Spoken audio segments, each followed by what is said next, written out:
जय हिंद दोस्तों आज के वीडियो में मैं बताऊंगा कि अगर आप भी एनटीपीसी 2024 का फॉर्म भरने वाले हैं और उसकी तैयारी करना चाहते हैं तो आपकी तैयारी किस लेवल की हो और किस टाइप की हो तो आप एनटीपीसी में एक पोस्ट आपका होगा।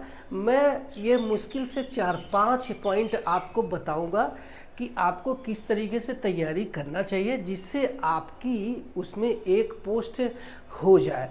तो इसमें कौन कौन सी पोस्ट आती हैं उस पर ज़्यादा हम डिटेल पे जाएंगे नहीं, सिर्फ मोटा मोटी ये बताने की कोशिश करते हैं कि एनटीपीसी क्या है। यानी ये नॉन टेक्निकल पॉपुलर कैटेगरीज है जो कि रेलवे ऐसे ढेर सारे पोस्ट जो कि टेक्निकल काम नहीं करते हैं, जैसे एएलपी और टेक्नीशियन या फिर जेई इस टाइप के जो लोग होते हैं, ये जो ड्यूटी करने वाले लोग हैं, इनके पास टेक्निकल क्वालिफिकेशन होता है और ये टेक्निकल काम करते हैं, चाहे वो ट्रेन का मेंटेनेंस हो, चाहे वो ट्रेन चलाने का काम हो या फिर सिग्नल मेंटेनेंस का काम हो, तो वो सब तो टेक्निकल काम है।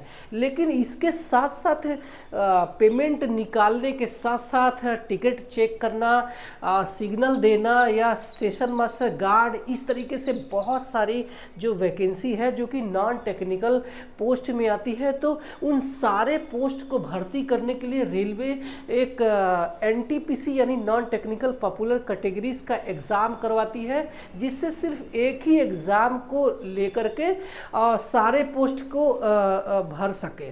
तो उसमें एक ही फॉर्म भरना होता है और उस फॉर्म में भरने के साथ साथ आपको प्रेफरेंसेस यानी प्राथमिकता देनी होती है कि हमें पहले नंबर पे क्या चूज़ करना होगा, दूसरे नंबर पे क्या चूज़ करना होगा। जैसे जब आप एग्ज़ाम देने जाएंगे यूपीएससी यानी यूनियन पब्लिक सर्विस कमीशन का, तो आपने उसमें नोटिस किया होगा कि जो एग्ज़ाम है उसमें अगर आपकी मेरिट बहुत अच्छी है तो आपको आईएएस कैडर मिल जाता है, अगर उससे कम रहा तो आपको आईपीएस मिल जाता है, और नहीं तो उसके अलावा अगर आपकी मेरिट कम है तो आपको नायब तहसीलदार, ब्लॉक डेवलपमेंट ऑफिसर या फिर रेलवे के भी अधिकारी बना दिए जाते हैं।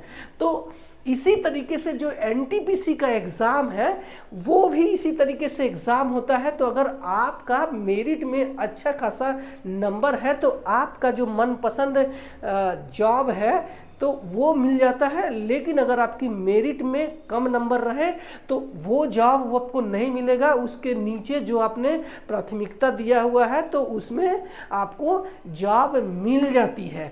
तो यही है एनटीपीसी। अब आते हैं कि इसकी तैयारी हमें कैसे करना है ताकि एट लीस्ट हमें एक पोस्ट लेना ही चाहिए, क्योंकि अल्टीमेटली हमारा एक ही मकसद है कि हम तैयारी कैसे करें जिससे हम उस एग्ज़ाम को पास हो जाए।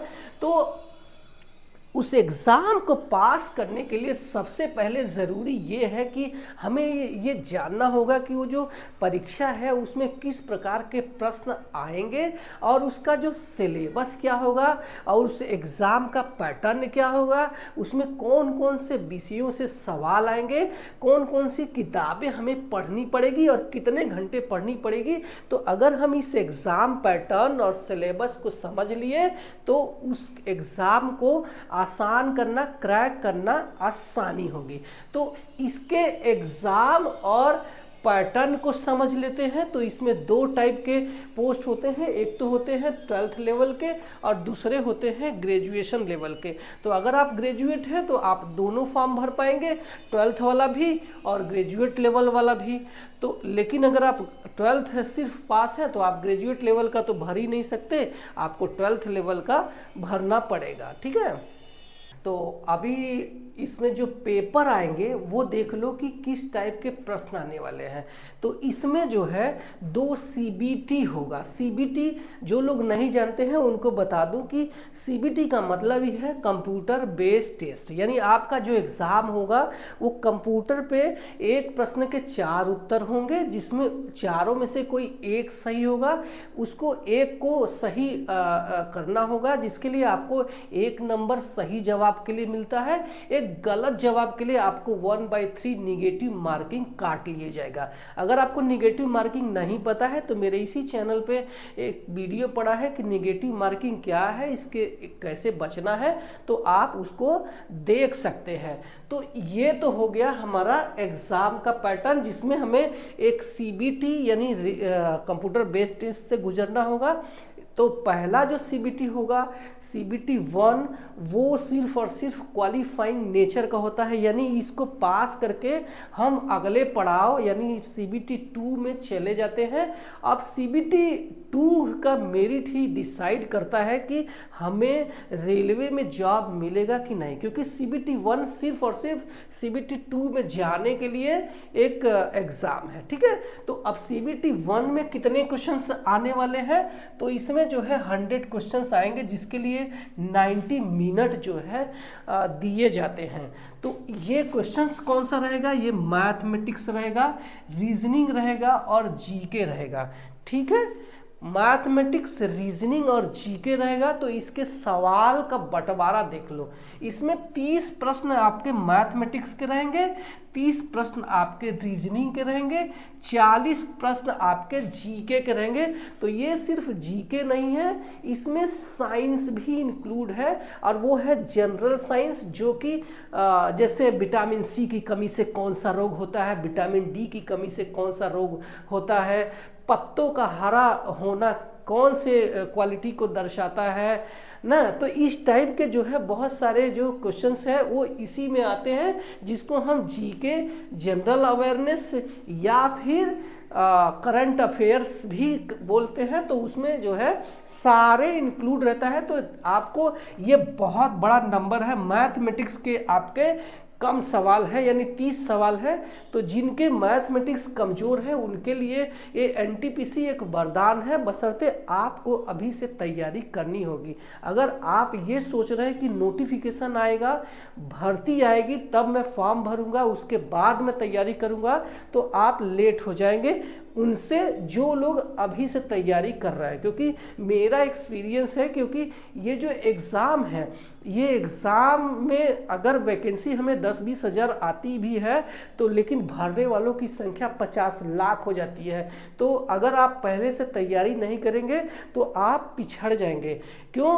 क्योंकि जब हम टेक्निकल जो है पोस्ट रहती है, तो उसमें कहीं ना कहीं चांसेस रहता है कि टेक्निकल लोग कम रहते हैं, और उसमें जो है आपके कट ऑफ थोड़े कम जा सकती है। लेकिन चूंकि यहाँ पे कोई टेक्निकल नहीं है, जिसने 12वीं ग्रेजुएशन किया है वो सब भर देते हैं, और उसके बाद वो लोग जो है मेरिट बढ़ा देते हैं। तो कोशिश ये करना है कि कट ऑफ चाहे जितना भी जाएगा, अगर हम पहले से ही इस एग्ज़ाम को समझ लेंगे और तैयारी शुरू कर देंगे, तो चांसेस है कि आपका उसमें से कोई भी एक पोस्ट हो जाएगा। समझो अगर आपने स्टेशन मास्टर मांग लिया, तो अगर स्टेशन मास्टर में नहीं हुआ तो आपका ट्रेन मैनेजर में हो जाएगा, ट्रेन मैनेजर में नहीं हुआ तो आपका रिजर्वेशन क्लर्क में हो जाएगा।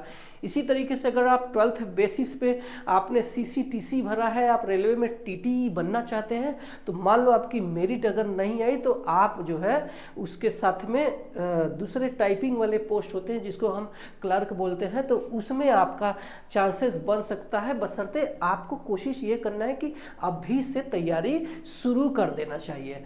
अब बात करते हैं कि इसमें कितने क्वेश्चंस, तो बता दिया कि 30 क्वेश्चंस मैथमेटिक्स, रीजनिंग 30, जीके या जनरल अवेयरनेस 40 क्वेश्चन। इस तरीके से जब हम इसको मिला देते हैं तो 30-30 60 और 60-40 100 क्वेश्चंस बन जाते हैं। इसके लिए 90 मिनट दिया जाएगा।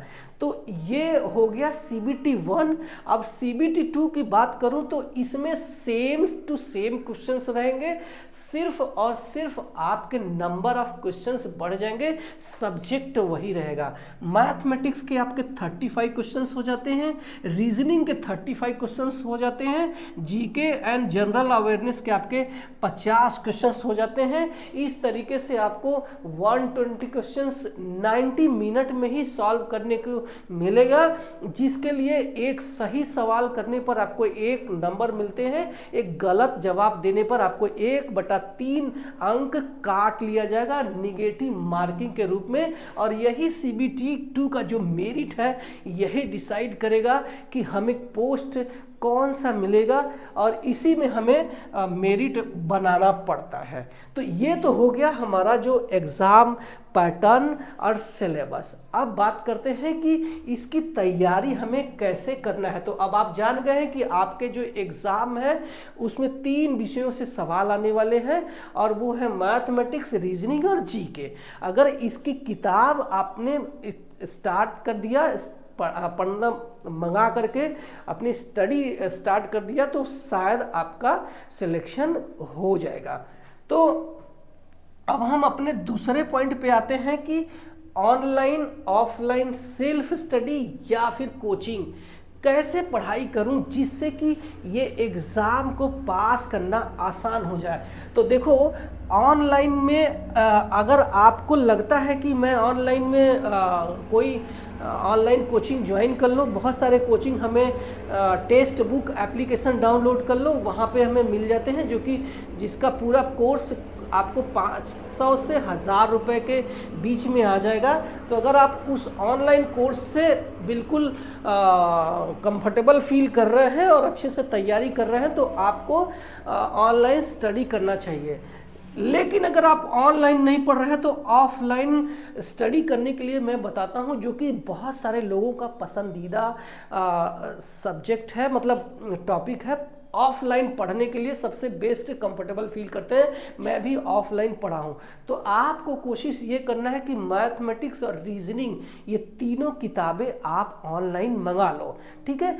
या फिर आप अपने नज़दीकी जो है बुक स्टोर से ये किताबें खरीद लो। इन किताबों का लिंक मैं अपने वीडियो के डिस्क्रिप्शन में दूंगा, आप वहाँ से भी ले सकते हैं। अमेज़न, फ्लिपकार्ट से भी मिल जाएगा, या फिर आप जहाँ कहीं रहते हैं पता करो, आपको अगर मिलता है तो हिंदी, इंग्लिश या किसी भी लैंग्वेज में आप कंफर्टेबल फील करते हैं तो ले सकते हैं। लेकिन आपको बता दूं कि ये किताबें मोस्टली 2 ही मीडियम में बनाई जाती हैं, हिंदी और इंग्लिश। तो ये किताबें पहले खरीद के आप अच्छे से स्टडी करो, एटलीस्ट 1 हफ्ता 15 दिन उसमें दे दो। देखो कि क्या आपको सेल्फ स्टडी करने से समझ में आ रहा है। अगर समझ में आ रहा है तो आप ज़रूर से ज़रूर इस एग्ज़ाम को पास कर जाएंगे। लेकिन अगर आपको नहीं समझ में आ रहा है, उसके किताब को खरीदने के बावजूद भी लग रहा है कि मुझे कुछ समझ में नहीं आ रहा, तो सीधा सा है कि आप जो है कोचिंग संस्थान ज्वाइन कर लो, कोई जो कि 10 से 15 हज़ार रुपये में पूरा कोर्स करा देते हैं। और ये दिल्ली, कोटा, प्रयागराज, पटना जैसे शहरों में आपको आसानी से कोचिंग मिल जाएगा। लेकिन आपको तैयारी अभी से शुरू करना है।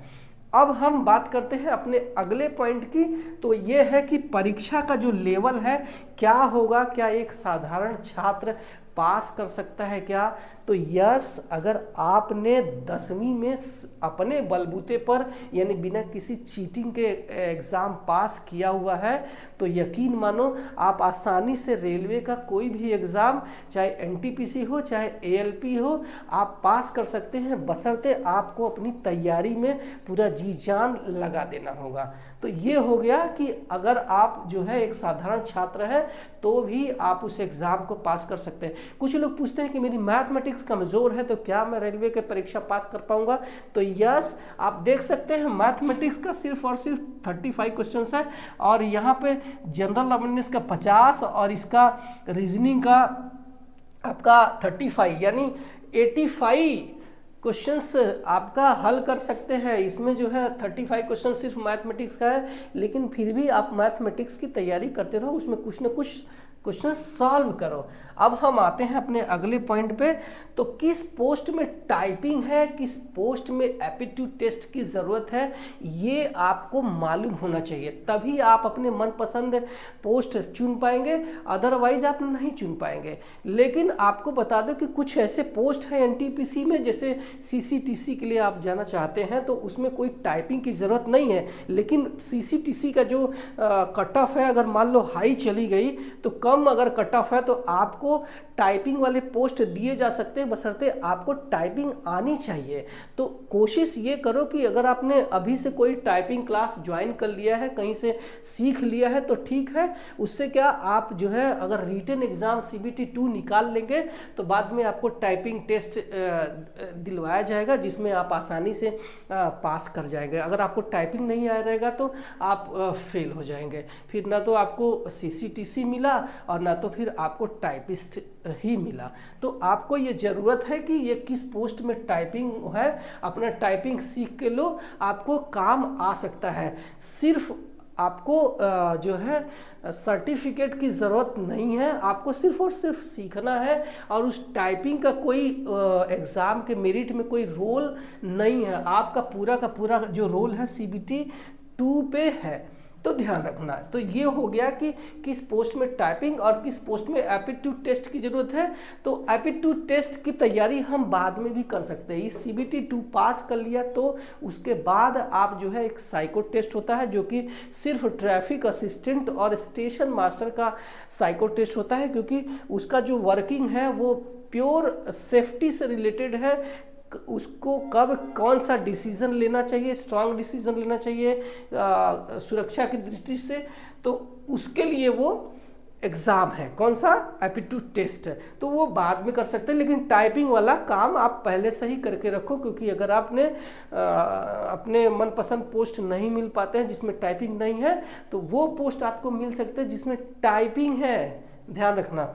अब हम बात करते हैं कि कितने घंटे की पढ़ाई करना चाहिए ताकि आप इस एग्ज़ाम को पास कर सकें। तो ध्यान रखना कि एटलीस्ट आपको 4 से 6 घंटा पर डे देना है, और इसको 4 से 6 महीना लगातार देना है। ऐसा नहीं कि आपने आज पढ़ा और बीच में छोड़ दिया तो उस एग्ज़ाम को पास करना मुश्किल हो जाएगा। लेकिन आपको रेगुलर 4 घंटे ही पढ़ना है, लेकिन रेगुलर पढ़ो और डेली उसको दे दिया तो आपका जो है राह जो है आसान हो जाएगा।